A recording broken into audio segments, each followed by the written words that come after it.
Time to speak about the extractive industry and, of course, the regulator of that industry and all the things that we have been discussing. And so it's time for a conversation with the Minerals Commission, and we have the Chief Executive Officer, Mr. Martin Ayisi, here with us. Good morning. Morning, See you. Morning. A lot of our viewers were wondering where you were last week. You'd whet their appetite a lot in the last three editions of the program. They were expecting a follow-up, only for me to announce that CEO was out of town. Where were you? I went to one of these investments. There are three big mining investment forums in the world. Three? Yeah. In the whole world? Yes. Three big ones. Three big ones. If you're a serious mining nation, you cannot afford to miss. Which one was this one? This one is one that is organized in South Africa. Oh. It brings the entire... In Durban? Yeah, in Durban. It brings practically everybody around the world. Okay. Those who are into mining, support services, goods and services. Okay. And then there's one in Australia, that is between Australia and Africa. And they call it African Down Under. And then there's one in Canada, which by far is the biggest in the world. You get anything to 30,000, 40,000 people attending. Whoa. Yes. That's it. So this is the biggest in Africa? This is the biggest in Africa and the second biggest in the world. The one you're attending in South Africa? Yes. So where in SA? Joburg? Cape Town. Cape Town, okay. Yes. Is that mining in Cape Town? No. Okay. There's no mining in Cape Town, Yes. but there's mining in some other parts of... You know about Joburg? Johannesburg, Northern Cape, and other parts of South Africa. When it comes to mining or minerals, South Africa may be top 4 endowed in the world. Australia, South Africa, US. And they have a lot of expertise. They have a lot of expertise. Some of the minerals, they hold about 70% plus of the entire deposit in the world. Whoa. For example, if you take what we call PGM, Platinum Group of Metals. What are those ones? Platinum Group of Metals. That's platinum, iridium, and all those ones. We don't have those ones. We're seeing traces, but it requires a lot of work. There are a lot of stuff in Ghana. We'll come and talk about those things later. You found some around Chad? Maybe in your place. So South Africa holds over 75% of the reserves in the world. They still have the largest gold reserves, except that it's difficult to extract now. Okay. Why? They have some of the deepest mines in the world. And then chrome, manganese. Over 70% of almost all the deposits or the reserves in the world are found in South Africa. It's so endowed as a nation. How do you reconcile? So you go to such exhibitions, and I'm sure that you go to try and sell Ghana, and to try and get people to come. How do you reconcile your focus on the local content, and how you keep expanding the frontiers of local content vis-a-vis the invitation for foreign participation in the area?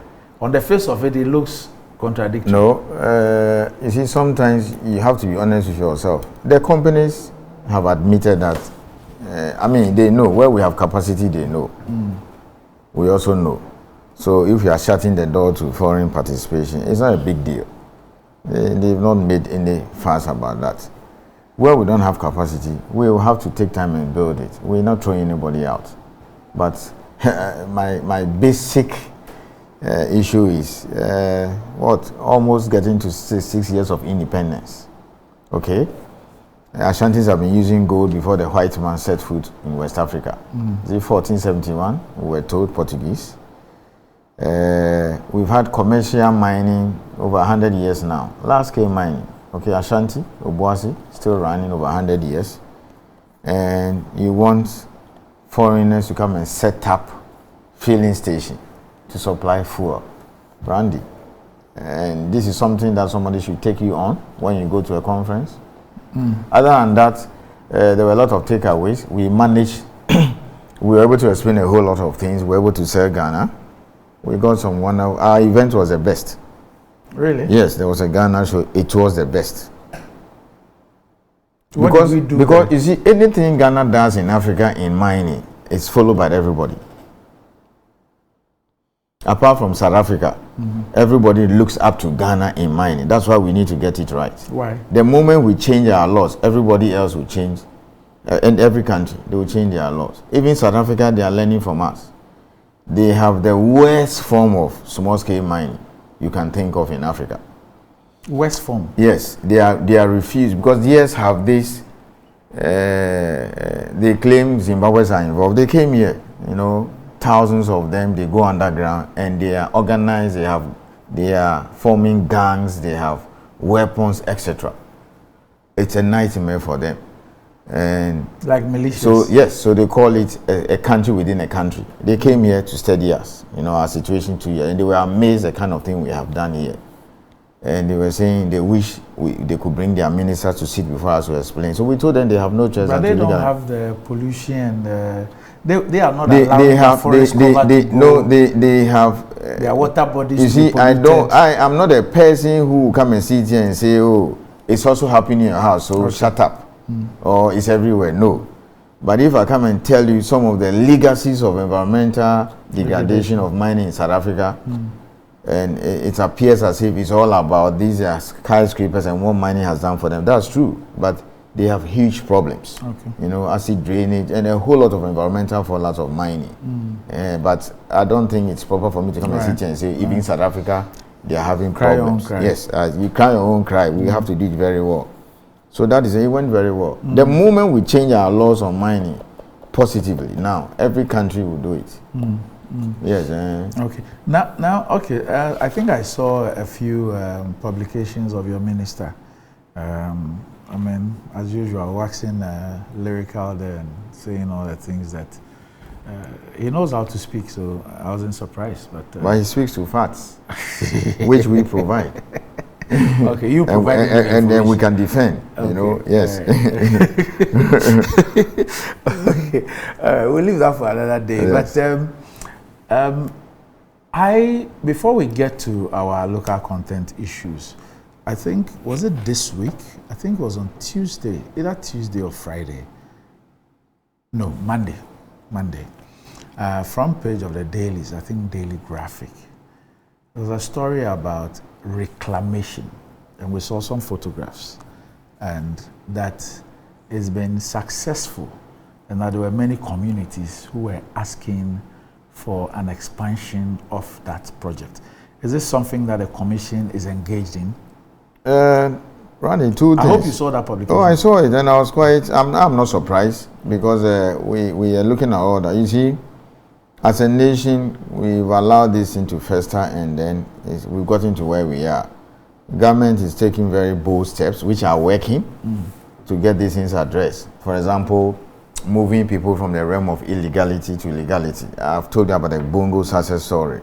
And next week we're going somewhere in Ashanti.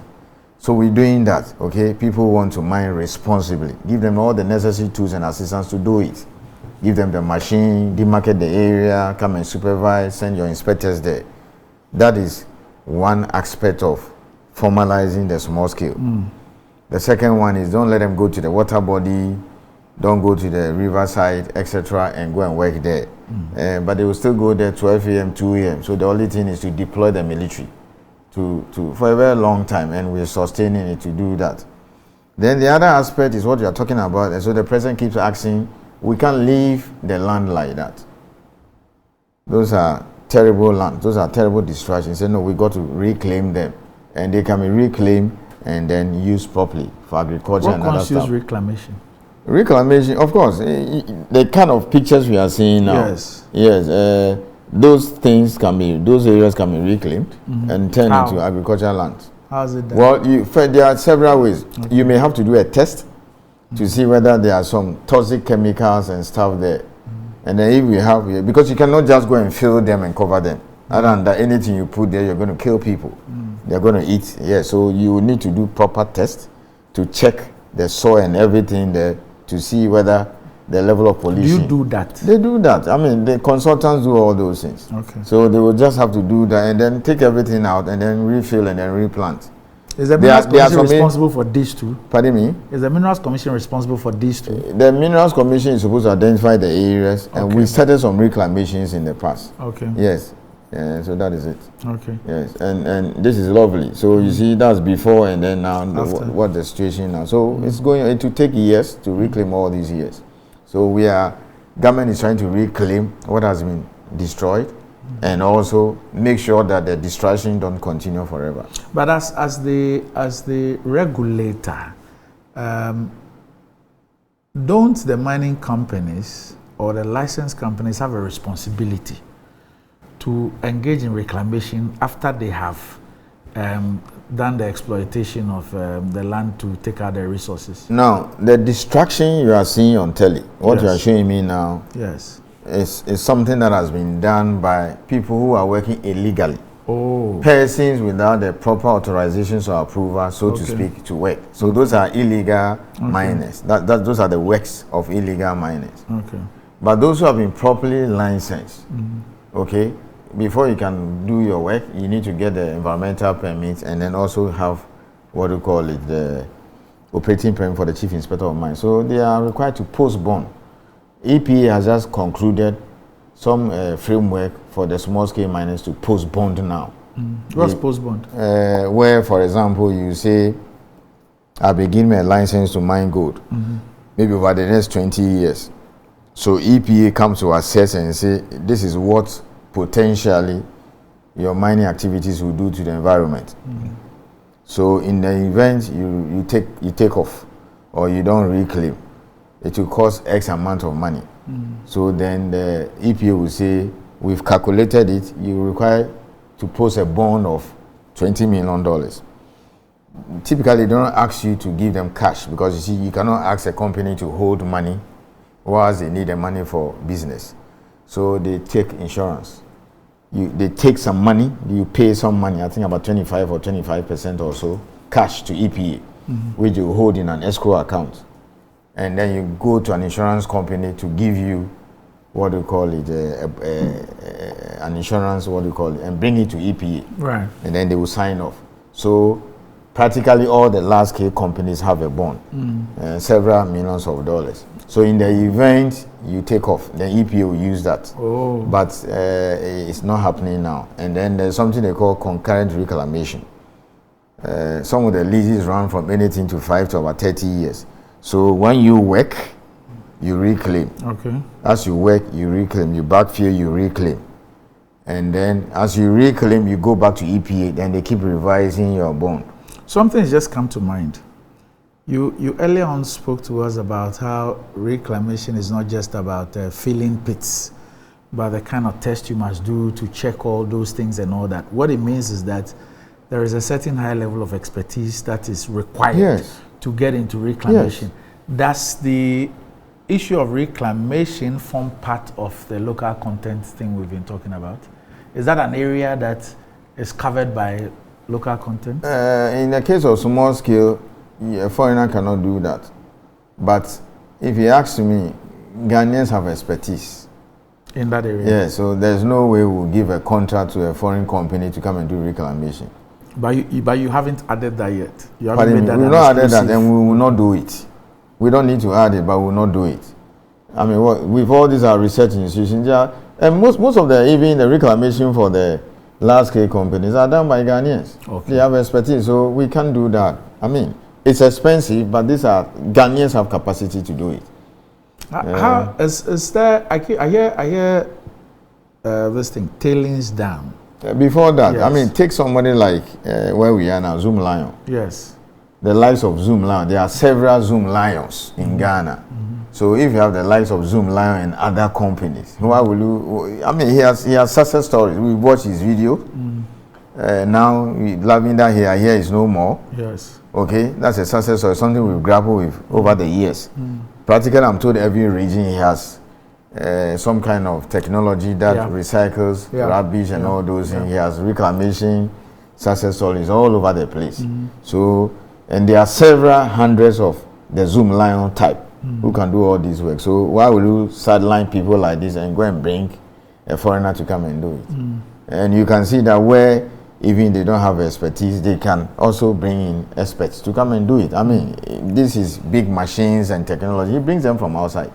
Yes, so it's not something we can, it would be shameful to allow, unless it's something specialized. Yes. All right. Now let's do a quick recap of the procurements of goods and services in the local content. Randy, I keep saying, as a nation, certain things we've not done so well. But you see, we are not the type that should throw our hands in the sky and then give up. No.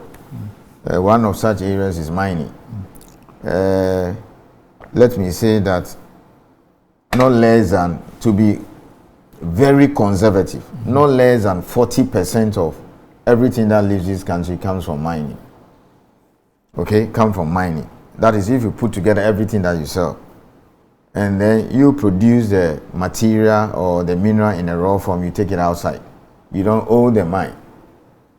And then you just found out that they spend 3-4 times more to buy goods and services which they use in their operations every day than they pay in various taxes and receipts to government. The only thing you can do is to make sure that you capture that. So yes, there have been some kind of local content policies and programs over the years, but I think things became comprehensive in 2020 when Parliament passed the local content law.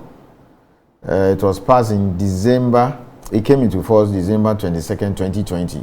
So there was this 1 year, transition. So that was, it ended 21st December 2021. So the implementation of this new law actually started last year. What is the bottom line? One, to create jobs for the people of this country. How do you do that? You make sure you use our local expertise. You use goods and services that are produced here. And then also business, financial institutions that are run here. That is it. The other one is also to increase the capability and competitiveness of Ghanaian businesses. You'll be surprised now you have Ghanaian support service companies who are doing business in other sub-regions.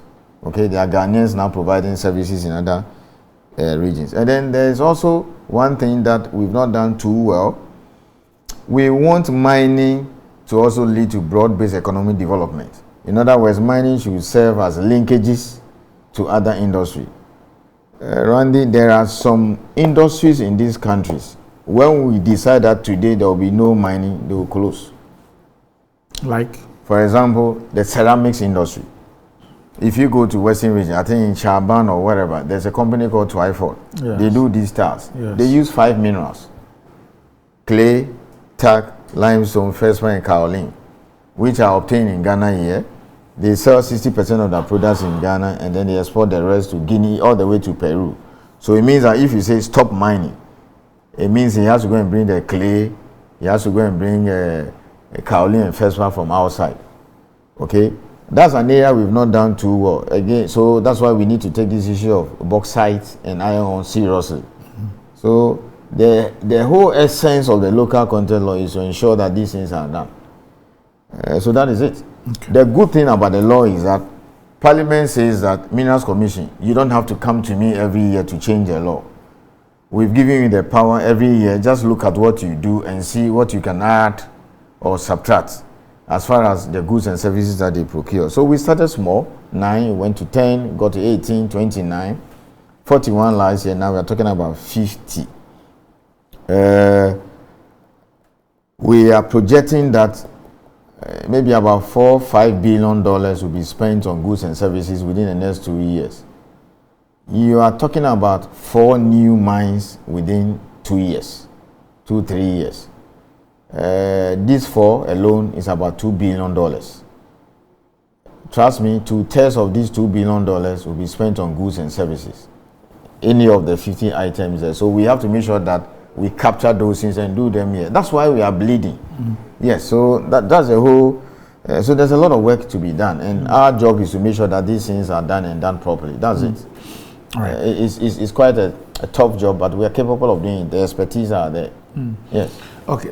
At the last in our last discussion, there was this critical issue of you've spoken about the size of the industry, you've spoken about the value of the industry and all that, and we've spoken about how Ghanaians can participate in terms of the areas that you've carved out and all that.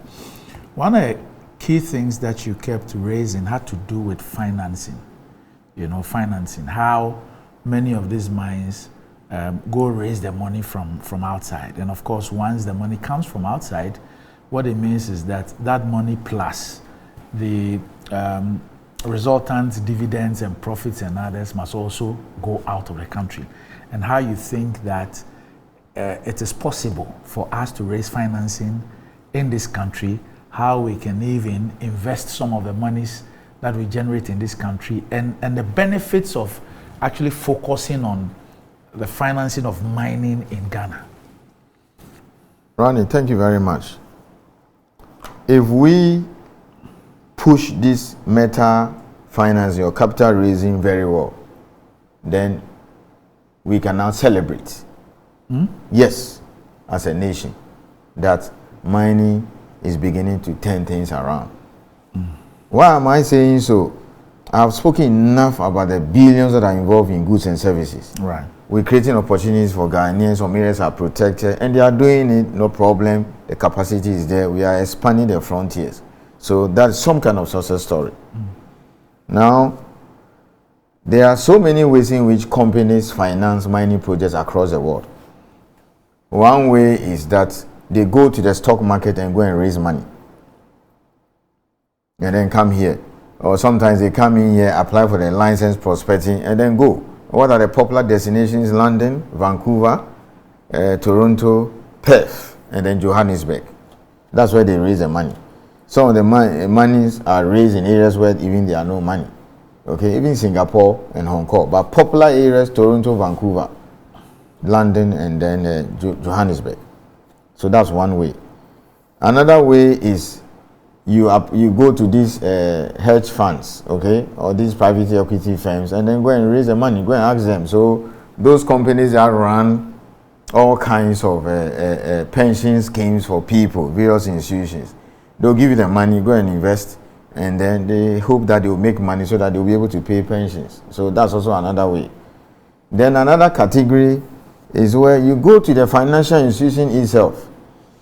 Typically, financial institutions, the banks and co, don't finance exploration because that's risky. I mean, it's something that is what, not more than 25, or it's just about 5-10% success. I can't give you somebody's money and then you go and do, if you like, call it try or luck. You go, you don't find anything, that's the end.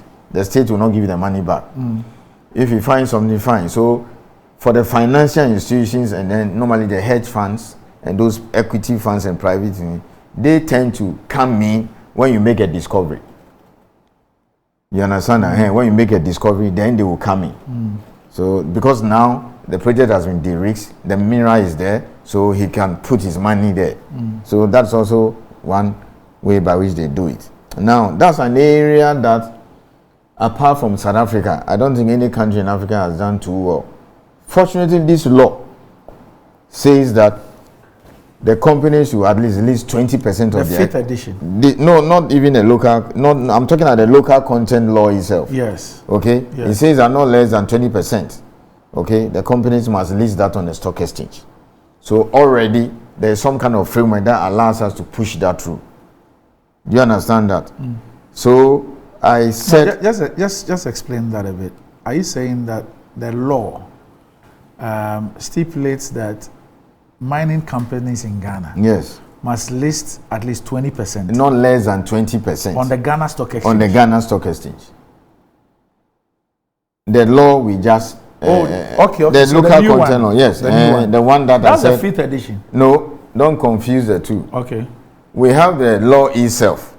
Then the law says that every year Minerals Commission revise the list. Okay. So the list. Yes, okay. The revision of the list, we are deriving that authority from the local content law. Okay. But in the local content law, it says that companies that have been issued the right to extract the mineral, not prospecting, must list on the stock exchange. The law is barely a year. Oh, okay. We started implementing last year. I mean, it came enforcing the law last year, January. So we just a year. So what's the period? Within which period? Within 5 years. Okay. Yes, within 5 years. So we expect that by 2026. Yes, but there should be full compliance. We have to go and change that so that as soon as you are giving the lease, you start. Okay? Because if you have a 7-year lease and you say within 5 years, he delays, then he has 2 years to go. How about that? Who will do that? A company that has 2 years. You understand what I'm saying? Yes. So I think we're going to see if we can do it right from once you got in the list, we'll make it a requirement. Now, what does that seek to achieve? Well, look at it this way. Newmont is building a new mine, the third one, in Ahafo North. That's about 30 kilometers north of where they have their current operations in Ahafo region. That is $850 million. According to the timelines and the project schedule they gave us, by the first quarter of 2025, that project should be ready. The mine should be commissioned. Okay, so thousands of jobs, services, etc. But that money is coming from outside. Okay. So that's the first thing that we need to understand as a nation. The $850 million, he's going to bring it from outside. Because Newmont is listed on the stock exchange all over the world. It's the biggest producer of gold on planet Earth. So he's going to bring that money from outside. Now what does that mean? When he sells the gold, they'll take it out. Yes. Even part of that money may even come from your gold proceeds. Yes. Do you understand that? Now if he's taking the money out, he's going to pay interest on that money. Okay? The interest the mining companies pay when they come to Africa is far higher than what they get in their country. The same project, Newmont perhaps maybe 1% or 2% interest rate. Okay? Yes, or they'll raise the money there. So you add anything between 8 and 12% on that and see what is leaving. So eventually you may have about maybe $1 billion going out, your own gold. So I want you to understand that very well. I've just come to talk about Cardinal Resources building a new mine. Construction has started. By next year, we will see it. Big mine. Close to about $500 million. That money is coming from China. It will go back. Okay? That money will go back. Plus interest. Yes, with interest. You understand that? Yeah, that money will go back. So if you are able to raise that money here, what does that mean? The money will stay here. Plus the interest. Yeah, that's what I'm saying, that one other serious thing that we need to push, and we're working on that, is to ensure that the money is raised here. More often than not, they think we don't have the money here, but we can. So take a mine like Mensingo, the one at Bibiani. Bibiani mine has been there for ages. Then it changed hands. Initially AGC and Co, they sold it. Some Australians came, and now for like 7 years. So the place was dead. Galamsey started overrunning the place. Eventually, some Ghanaians got together, okay, and then bought it from the Australians for about $90 million. I mean, this is public information, so it's not something confidential. They paid off their loan. Now, you've paid off the loan. What do you do next? You need to put in money. So the question is, do you go outside, which is usually the case, or you raise it here? So Bibiani was able to raise about $160 million locally in cities.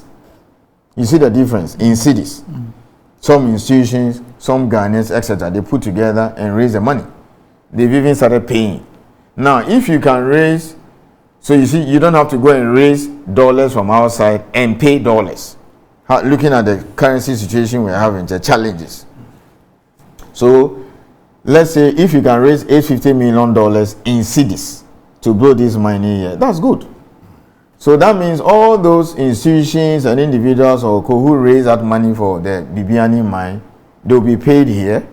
Do you get it? The money will stay here. It won't go outside. So it's a serious thing. And we are working on that. We want to start with the mines first. Then the second bit will now be to convince Ghanaians that, look, you have to put money in exploration. Because you see, how do you get up and say that, oh, foreigners are owning our mines, they are running our economy? But Randy, when I tell you right now that we're coming to float or list a company on the stock exchange to, let's say, raise $5 million in CD equivalent, so that we go and do exploration. You will say it is risky. Yes. You will say, why should I give $200,000 in cities to somebody to go and look for gold, and if he doesn't find it, and then my money is gone? I can go and get some 2 rooms somewhere which I can rent out. So, but you see, through public education like this, then we will understand these kind of things. But don't worry yourself even with exploration for now. Let's focus on where the mining and co is. So take an institution like SNIT. Okay, look at SNIT. Every month, I'm told the Lord says not later than what, 2 weeks. Every month they collect billions of cedis. From all institutions or even private, whatever. Once you are working, you're paying salary, you have to do, I mean, I'm sure they pay your SNIT. Mine is also paid. Yes. We have over 400 workers or so at Minerals Commission. So you can imagine how much we pay in terms of our social whatever contribution. Okay? Now, in other countries all over the world, you see this money, the billions that people take in pensions, they put them in these mines. So some of the mines in Ghana here, because they are listed on the stock exchange, there's full public disclosure. You look at the shareholding structure and then realize that private equity firms, pension funds have poured in billions. So then the question I'm asking myself is that, is there anything that stops the likes of SNIT and even some of our financial institutions from saying, I want to put in money to support this kind of thing? So one of the finest things that government has done is to pass this Mineral Income Investment Fund that manages government equity and dividends. Maybe at the appropriate time, I think we will allow the CEO to come and speak about it. We were all together in South Africa. He made a presentation. CEO I think MIF. Okay. I think he is doing rounds now that they are going to put money in some other, and they put money in BBN and some other mines. These things are public, so we can speak authoritatively to it. So the kind of thing MIF is doing, okay, we should have started these things years back, but nothing is too late in life. So it's not just MIF. We expect SNIT. We expect all these big banks and some of these companies that takes people money. Come and give the money to the banks. The mining companies, yes, and then you will not regret it. But you see, they need to be educated. So maybe I'll find time and engage a CEO of SNIT. Okay? Yes, because then I'll ask myself, if we're to put, because those who put money in BBN now, they are happy. They're happy. Okay? They started production in October. And this year, they'll do about 240,000 ounces. Price of gold is around 18 something. If it stays like that, just multiply and see. You don't get your money back. Okay? But sometimes when you start talking these things to some of these institutions, they'll say, oh, risk. What if gold price falls and all those things? You need to do it. You need to do it. So let's ask ourselves, if, let's say, SNIT, over the years, have invested in some of these mines, they will have been reaping the benefit by now. Yes, but you see, they need to be taken through what this is all about, the risk, what it involves, and how to do it. Then they can now say, look, we want to go and give, let's say, $20 million. Are there examples of the investment of pension funds in this industry globally? Yes, it's so common. Really? Yes, so next week, I'll print out the shareholding structures and then the investment of many of the mines in Ghana. Okay. And then you see that there are pension funds and there are hedge funds and co that have invested in all the mines in Ghana. So all these tier 2, tier 3? Yes. I don't know whether our people have done that here, but there are some institutions now that are investing in mines in Ghana. People are beginning to understand the game, seriously. But you go to US, you go to Canada, and there are pension funds from US, Canada, and Australia that have invested in mines here. Really? So, yes, so companies, countries that have even higher risk, because they find the risk profile in Africa very high. Okay? That you are unsafe for business, coup d'etat, this, that. Yet, somebody sits in US, somebody sits in Canada and UK and co. He doesn't even know where Ghana is located. But they've managed to convince you to come and put his money in. And then you sit in Ghana here, and then you come and tell me that. Yes, so I'll tell them all these things. That I'm seeing pension funds, okay, and hedge funds and private equity from some of these developed countries that say we are very risky. So if an American company, a US company, Canadian company, companies from UK come and invest in our mines here, okay, they who have a higher risk profile than us, why would maybe SNIT, I've not engaged them yet, I'm just speaking generally, why would Ghanaian institutions and Koda sit on this monies they collect from people say that it's a risky thing? You understand that? So we will need to do that education. And if we do it very well, trust me, Randy, I will sleep as one of the greatest. I mean, my if you ask me what is it that I would like to leave as a legacy, as a Ghanaian or in the mining sector, the day where I can say that I'm not anything between 30% or more of whatever I use to build a mine and run the mine is raised locally here. Let me say this: when the Bibiani mine raised about $160 million in cedis locally, there was panic internationally. Whoa. Yes, because what it simply means that these people can do it, so we got to be careful and make no mistake. It is not in the interest of the developed countries that they see us develop, because once they make money from you, then you also be at that stage. Okay, so if this your $3, $4, $5 billion that can be used to build the mines, and then they said they go to them to feed their refineries and could come from them, all of a sudden you are doing it yourself, they will have to panic, because that means that you also have an influence in where the gold goes. Like what the government says now, that every small scale gold that is produced, I want to buy it. So you can imagine if local institutions put money in the gold mines, then the government will say, okay, now I want to use gold to show up my reserves, we want to determine our own hand. They will not be too happy. What will happen to their refineries? So anything that looks like value addition, that looks like you are trying to win yourself on depending on those foreign institutions, they are not too happy. And let's understand that is how geopolitics is built. So if you lead an African institution, you need to have that at the back of your mind. Right. That anything that you want to do by way of policy that you win yourself on the developed countries is not something, because when you build your refinery, it means that your gold will not come to them. And they will do everything possible, and they have certain ways of doing it. So as a nation, we need to do that. And thankfully, I understand the industry we run very well, at least with my experience. I'm not saying I'm Mr. Know-all, but at least the more we force companies to list on the stock exchange, the more we convince Ghanaians to put money in the what do you call it, in the production of mines, and then the more we protect some of the goods and services for Ghanaians, then now I'll be happy, or we'll be happy as a nation to answer that question, that yes, now we are beginning to see the impact of mining in this Sikaman, in this country called Ghana. So there's a question by a viewer.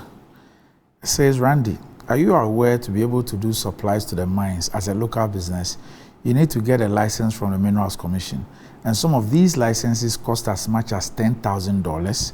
How will these outrageous fees encourage locals to participate? Now let me explain. Yes.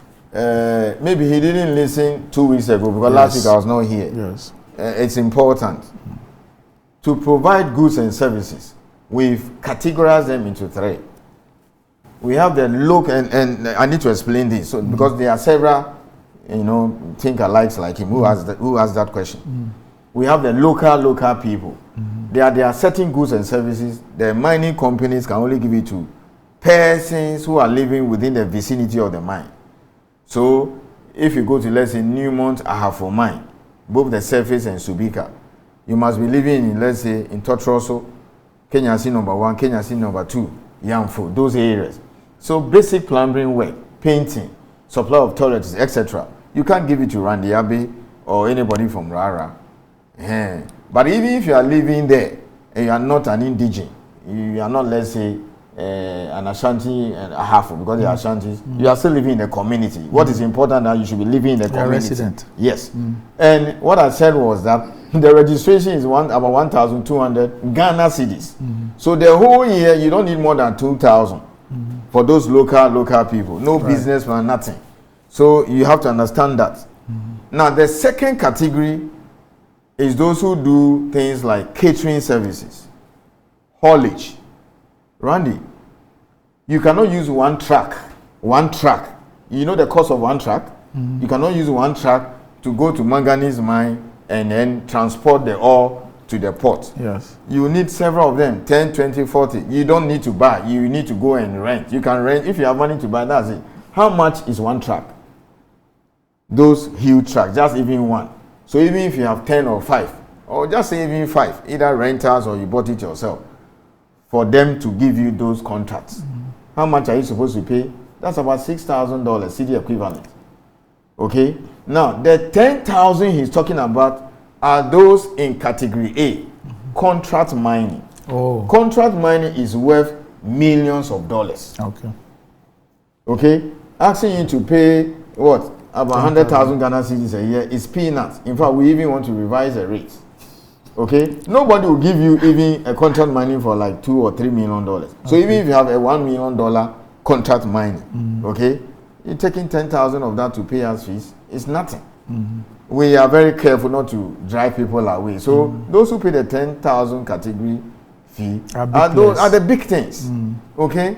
Explosives. You understand? You supply fuel to the mine. That's a lot of money. You understand? So maybe this education he has not got. Yeah. Yes. So I'm not asking a plumber to come and pay that kind of money. I mean, how? So it depends on the activity. You want to go and do tailings storage facility.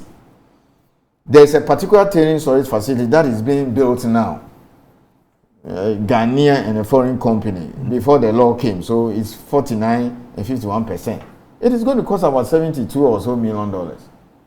So Randy, you see, that goes back to your earlier question. Yeah.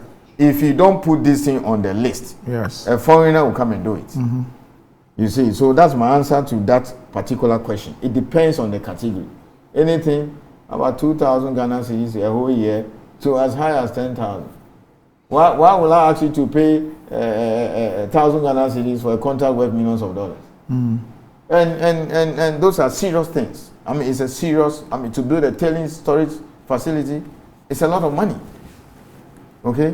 Yes. So if he left his number, I would like to engage him. That's our job. Maybe what we'll do is that if you provide us with a list, maybe next week whilst we're having a discussion, we'll display it on the and then we'll look at the cost. So we'll see the categories. Yes. So maybe category A. Yes. This is the fee. This are the types of jobs. Category B, this is the fee. These are the type of job. Category C, these are the fees. This is the type of job. Now this one, was it a WhatsApp message? Yes. Yeah, so you get a number for me. I'll speak to him. And then, as a public official, look, you have been given a job to assist 30 million Ghanaians. You have a duty to explain things to people. So that's why we are doing this. Other than that, we are wasting our time. Right. People must understand the kind of industry we're talking about. So I'll take his number, call him, and then and engage him. Okay. Maybe he had a comment somewhere, or perhaps he has applied and he's having some problem. My job is to address his concerns. All right. Okay. See you. All right. So we'll leave you here this morning. I'll see you next week. Thank you very much for joining us. Okay. I've thoroughly enjoyed the show, and I hope that our viewers have done the same too. So we'll see you next week. All right. Up next.